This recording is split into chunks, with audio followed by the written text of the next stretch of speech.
When you open the game, you'll want to go to the settings tab and change some of the options, perhaps, within the game settings. The game settings allow you to adjust cameras and things like that within the game so that you can get a better experience while you're playing the game and while you're watching it. It's a little bit different from the graphics settings. The graphics settings allow you to optimize the settings of the system or the graphics that are shown based on your hardware. The game settings don't impact your frame rates per se. They just impact what options are shown on the screen and allow you to customize how you view the actual game play while you're playing. The first thing here under visual is the units. So whether you're using imperial units or metric units, i.e. yards or meters for your distances, again, it's an option. There is talk or there's been some chatter that the metric system provides a little bit more, well, it's more precise anyway in terms of the distances that are given, as opposed to the imperial, which gives more whole yards as opposed to decimal yards or part yards, whereas meters can give you 192.6 meters, whereas the imperial will just give you 192 yards or 193 yards. Slight differences. I personally don't think it's a big deal, but if you want to have that more precision in the game, select this to metric, and away you go. Ball tracer can either be a comet, a full tracer, which then would go from a full trace from the impact right through to finish, or mostly through to finish anyway, or you can disable it altogether. I personally find the ball a little hard to see because I use the player cam for the most part. Very seldom use the follow cam. And at the player cam, as the ball gets more than about 100 or 200 yards away, it often isn't drawn on the screen, or I lose sight of it. Maybe it's because I'm hitting it into the trees, I'm not sure.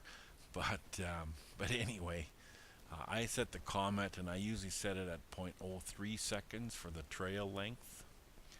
And this allows me to see the ball throughout its whole flight. It's a very short comet.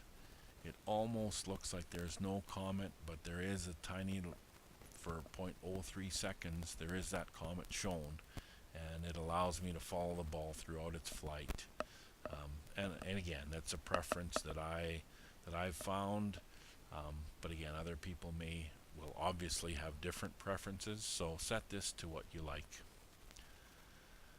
The post-shot screen display can be set anywhere from manual to, and where you would have to click continue after each shot. It would come up, show you the shot results, and then you'd have to click continue manually. Or you can have it automatically carry on and automatically select continue after the shot result is shown. And you can have a delay anywhere from 1 second up to 29 or 30 seconds. And then you can have it so that it's off completely, so that it doesn't even show the result of the shot. It just would take you to the next shot automatically. Having it set here, though, would prevent you from doing and looking at replays, things like that, which might be something you want to do, especially if you hit a good shot. You want to see, hey, I want to see that hole in one again, or I want to see that that ball spin back and roll, just missing the hole, for instance. If it's set it off, you may miss that opportunity. I personally like about a 3 second or a 2 second delay. I have to be fairly quick if it's on 2 seconds, but I can normally be able to click the replay if I want to see a replay. And once you've hit the replay once, then it'll stay at manual basically. So you would have to hit continue once you've seen the replay. It's not like you have to continue quickly hitting the replay button if you wanted to look at it from more than one angle, for instance. So 2 or 3 seconds is where I like it, just so that I don't take forever to hit the continue button. Again, that's completely up to you, so have at it what you want. If you use the grid, whether it's just on the greens or everywhere, you can change the width of the grid. A smaller grid, I'm not sure if that's 1 foot or 1 meter, will allow you to, again, have the grids the closest together, which should give you a little better definition of the slopes of that surface that the grid is shown on. And as you can see, it's a detailed width that can go up to 2.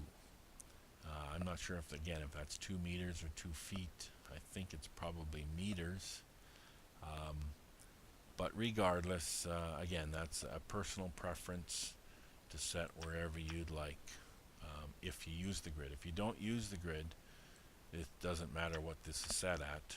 If the grid is never on, so you can set it to wherever you want then, and it still makes no difference. Scorecard and leaderboard at the end of each hole.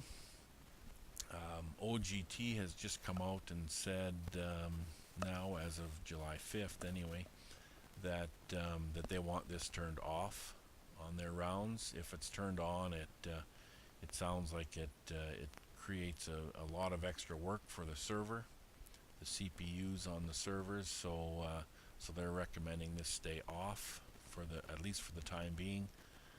I personally probably wouldn't want to see the scorecard or the scorecard or leaderboard automatically pop open after every hole. I mean, typically you can play a hole in about 3 minutes or even less, 2 to 3 minutes if you're playing by yourself, maybe even less than that, 1 minute. I don't need to see the scorecard every minute, but again, if you want to, you can turn this on. Obviously, the scorecard and leaderboard can be pulled up in the game at any time with the icons on the top right of the screen, or with the associated keys that are set up, in the controls section. The cameras and different views in the game are based on different players, or based on your player, or as you see it, as well as when you're playing with somebody else. You're playing companions. So if you can set your camera as the player, which would mean then that you see the shot from just behind the player, and you watch the ball fly off into the distance. You don't see the ball throughout. You don't see the ball travel through. You don't see the ball close up, let's call it. Your camera or your viewpoint stays from the player position, which is, again, it mimics sort of what happens in real life. You hit the ball and you watch it, and hopefully you see it to its end and you can go find it. If not, then you gotta go hunting for it. So that's the player camera. You can do a panoramic view, which is a little broader, wider view and a little higher camera angle, but again, it stays behind the player, and but does display the ball again through its flight from the perspective of the player, or slightly behind the player. If you want to actually see the ball throughout, and be relatively close to the ball, you can view that camera as well. That's the follow camera, and again, it will follow the ball a few feet behind the ball, or a few meters behind the ball, such that you can see the ball throughout its flight, through the trees, if it hits the water, if it bounces into the bunkers, through the bunkers, onto the green, etc. But you can kind of see it up close, or a lot closer than you could from the player or the panorama view. The low player camera is often people like to have this on for when they're putting. They can read the greens a little better with this on. Being at a lower angle, they believe you can see the slopes a little bit better on the greens. Personally, I don't like it on, but I know a lot of people do like it on. So again, that's a setting that that you can change for yourself and decide if you like it on or off. If you do use the follow camera for your main player, you can delay how far or how long the camera is behind the ball. So if you set it at 0 seconds, it's going to basically follow the ball immediately after it's struck. But you can delay it up to 8 seconds. So 8 seconds might be halfway or 3/4 of the way through the ball flight before the camera starts following the ball. I'm not sure if that's the correct setting. That seems to be a long time, because I don't know that too many balls actually fly in the air for more than 4 or 5 seconds. Maybe they do. But nonetheless, you can play with this. I personally like it at 0. Some people like it at 1 or 2 seconds. But again, that's a personal preference, not impacting the frame rates. So set it to wherever you feel is best. The snap camera, I'm not 100% certain what this is. I normally have it disabled. But I think what it means is that at the snap or at the impact position, this camera will then view the ball, for instance, from the forward position, which means it would be facing forward, and you would see the strike of the ball looking forward. To me, this isn't much different, I don't think, than the player view, but there are other options, which is a landing camera, which again I'm not sure. From the snap camera, for instance, I don't know what the landing means. Typically, I think that would mean that the camera would be set somewhere near the landing area of the ball, and you could see the ball coming in from its flight. You would see it sort of land right in front of you, and then the camera would pan off to the opposite direction, and you would see the ball bounding a little bit forward down the fairway, hopefully, or into the rough trees, or perhaps even into a water hazard. I think that's the landing camera. If you had it on reverse, I think the camera would stay at the far side of the ball, if you want to say that, and you would see it come in completely from the reverse. So it would switch to this snap camera. You would see the ball land and roll, I guess, towards you on the screen. Or of course it would be disabled. So I guess getting back to the forward snap camera, that would probably then show the landing area, but you would see the ball sort of come in from behind you, see it landing and then bouncing forward as you watch the ball carry forward. The playing companion camera, if you're playing with another player, you could turn this on or off, where you could see it from a different angle. See your playing companion from a different angle, and that's a couple down, or you could see their shot anyway. So again, their shot would be either the landing camera, a reverse camera, or a forward camera. So again, these are all preferences when you're playing with other players. The player companion camera on or off, and the player companion snap camera. The low putting camera, which is kind of sandwiched in between them, I guess this is more for the putting. The other low player camera might just be whether the initial shot you see is from the low portion or not, unless this low putting has to do with the player companion. I'm not sure. I don't think so. Anyway, try it, see what you like. For me, I think I like it off.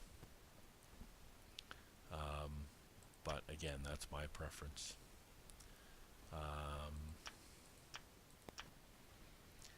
So I'm just resetting my preferences.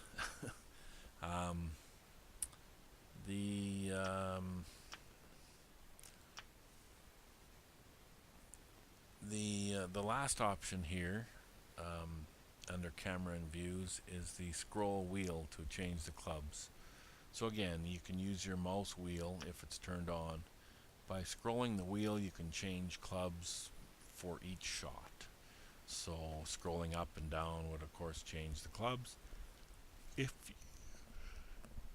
excuse me, if you have this turned on.